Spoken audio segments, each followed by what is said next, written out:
On December 7th, 1941, the world changed. Very quickly you realized that this was a normal situation.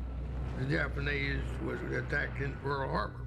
The air was filled with all kinds of smoke and debris. The noise was unbearable. The planes were so thick, looked like they might fly into one another even. The Japanese had everything planned. They were after the battleships and the aircraft, and that's what they got. There was a total of 44 torpedoes dropped that morning. Inside of 20 minutes, the Oklahoma was over on her side. We took the sight cap off the periscope. Bam! There went the Arizona. The second attack was an hour and 15 minutes later, 167 aircraft. It was a sight I'll never forget. I watched the Arizona, the West Virginia, the Tennessee, the Nevada, California, Utah, all engulfed in smoke and flames and all sinking. It was chaotic. Guys hollered for their lives. Oil from the destroyer came on top of the water, caught fire, so it had flames all around us. The fire from the Arizona was so intense. These guys that fell over, came up, got the film on their bodies, were like human torches. The fireball went about 800 feet in the air and just enveloped us. I got burned over about 65% or 70% of my body. We seen men jumping off the ship into boiling oil and water, trying to make it to the beach. There was a body in the water. When I pulled the guy's arm, it came off. Well, of course, that scared the living daylights out of me. I saw these bodies lying around. So the first run, I turned him over, and the back of his head was missing. I wasn't prepared for that. I still, to this day, have memories of those bodies we pulled out of the bay, but all of them was oil soaked, and it left a real bad memory. Tears came to my eyes because of the destruction of the ships, and more important, the lives that were lost.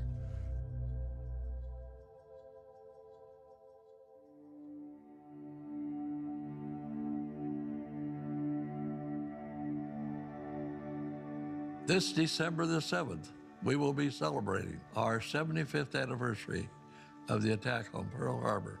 For the 75th, this will be a biggie. I didn't think I'd be around. I figured I was on borrowed time from December 7th on. I feel very fortunate to survive Pearl Harbor. So many guys didn't. I get tears even when I think about it, because there were a lot of them that didn't make it. And I realize we represent others who can't make it. We're the few that's left. There's not very many Pearl Harbor survivors left that can tell that horrible story of that particular day. This will probably be the last big celebration. Most of us will probably be gone. I'm serving the people that died already by telling the people what they did, what they died for. I can still see the planes coming across. I can still see the battleships blowing up. I think it'll remain with me to the day I die. There's so much anger when you're under attack. I feel differently in that I've forgiven everybody that was involved on both sides of the war. I hated them because it was nonsense for them to do the things they did, but things happen. You can't do nothing about them. They already passed and gone. I was kind of angry with them at first, but it's been so many years since that happened. I'm not angry no more at anybody. I just like to shake hands and make friends, and be friends with one another. Just want peace. Were enemies once? Best friends now. I think about the future. I don't think about what happened in the past. You can't change what's happened. I'm not fighting the war now. I'm thinking about the future.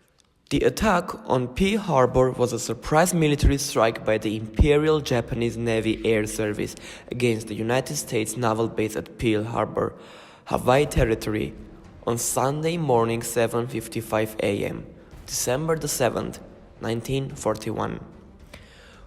President Franklin Roosevelt called it a date that will live in infamy because the bombing killed more than 2,300 Americans.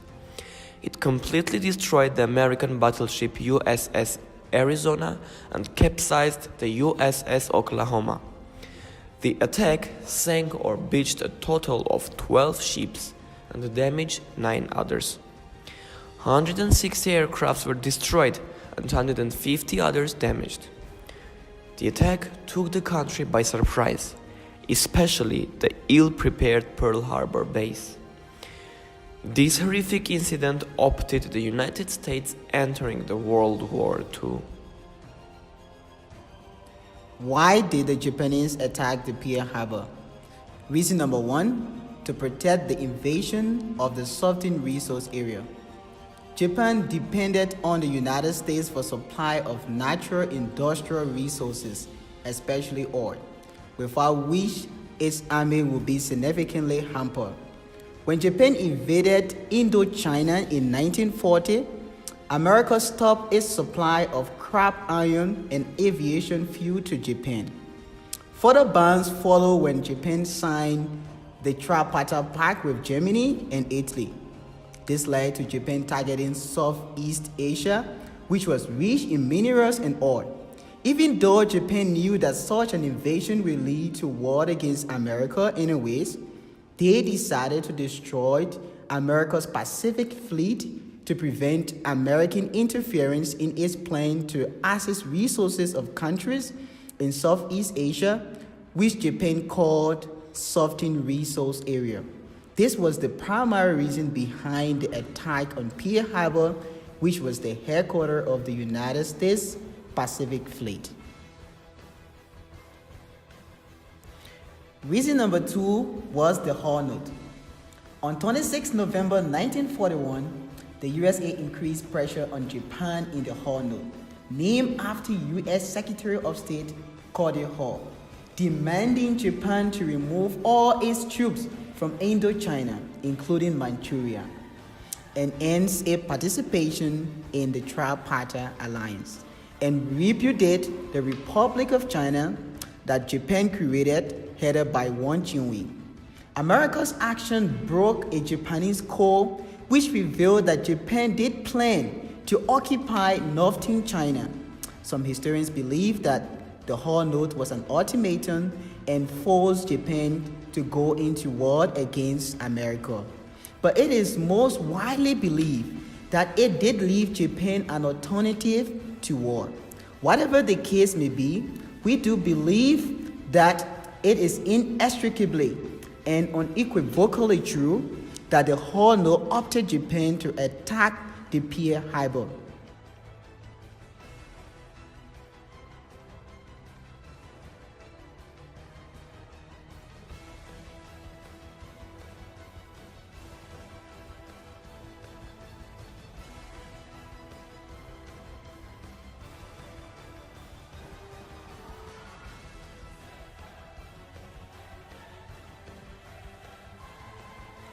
Besides launching a surprise attack on the American naval base at Pearl Harbor in Hawaii, Japan also declared war on Britain and the United States. The US President Franklin D. Roosevelt has mobilized all his forces and is poised to declare war on Japan. Details of the attack in Hawaii are scarce, but initial reports say Japanese bombers and torpedo-carrying planes targeted warships, aircraft, and military installations in Pearl Harbor on Oahu, the third largest and chief island of Hawaii. News of the daring raid has shocked members of Congress at a time when Japanese officials in Washington were still negotiating with US Secretary of State Cordell Hull on lifting US sanctions imposed after continuing Japanese aggressions against China. At 7:55 local time, the first wave of between 50 and 150 planes struck the naval base for 35 minutes, causing several fires and untold damage to the Pacific Fleet. The Japanese squadrons dropped high-explosive and incendiary bombs. The second strike followed at about 9 a.m., when a force of at least 100 planes pounded the base for an hour. At least two Japanese airplanes have been shot down, but it is reported that at least 350 men were killed by one single bomb at the Hickam Army Airfield, an air corps post on Oahu. The officials announced a further of 104 Army personnel were killed and 300 were wounded in the raid. It is believed the attack was launched from 2 aircraft carriers. One radio report says that US forces downed 6 Japanese planes and sunk 4 submarines. There are reports the Hawaiian capital Honolulu was also bombed, as well as the Pacific island of Guam and the capital of the Philippines, Manila. A British gunboat, the Peterel, has also been sunk at Shanghai in China. Reports from Singapore suggest a buildup of Japanese warships in the South China Sea and seem to be headed for the Gulf of Siam towards Bangkok. President Roosevelt is working on a message to Congress tomorrow in which he is expected to ask for a declaration of war with Japan. The Times newspaper's Washington correspondent says the US government expects Germany and Italy to declare war on the US within hours. Although the attack has shocked the American people, there is little doubt that it had been brewing for some years. The relations with the United States have deteriorated since 1931, when Japan occupied Manchuria in northern China. Over the last decade, conflict has intensified into full-scale war between Japan and China. Last year, the US imposed trade sanctions on Japan. Then, in September 1940, Japan signed the tripartite pact with Germany and Italy. It became a formal member of the Axis alliance fighting the European war, but continued to negotiate with America for trade concessions until today. Such a shame. Japan's fury over the embargoes and allied support for China prompted a declaration of war. What were the consequences of the Japan's attack on the Pearl Harbor? In the late evening of December 7, 1941, the Canadian Prime Minister Debbie L. Mackenzie King announced the cabinet's decision to declare war on Japan. The due later read, April 18, 1942, first U.S. bomber attack on Japan, specifically Tokyo and other major cities bombed. On December 8, 1941, the United States Congress declared war on the Empire of Japan. It was formulated an hour after the infamous speech of U.S. President Franklin D. Roosevelt. America entered World War II on the side of the Allied powers. On December 11, 1941, Nazi Germany and Fascist Italy declared war on the United States of America due to the Tripartite Pact signed by the Axis, which include Japan, Germany, and Italy. On August 6, 1945, during World War II, which lasted basically between 1939 to 1945, an American B-29 bomber dropped the war's first deployed atomic bomb over the Japanese city of Hiroshima. The explosion wiped out 90% of the city and immediately killed 80,000 people. Tens of thousands more would later die of radiation exposure. 3 days later, a second B-29 dropped another A-bomb on Nagasaki, killing an estimated 40,000 people. Taking into consideration all of these consequences and attacks on Japan, on August 15, 1945, Japan finally surrendered to the United States of America.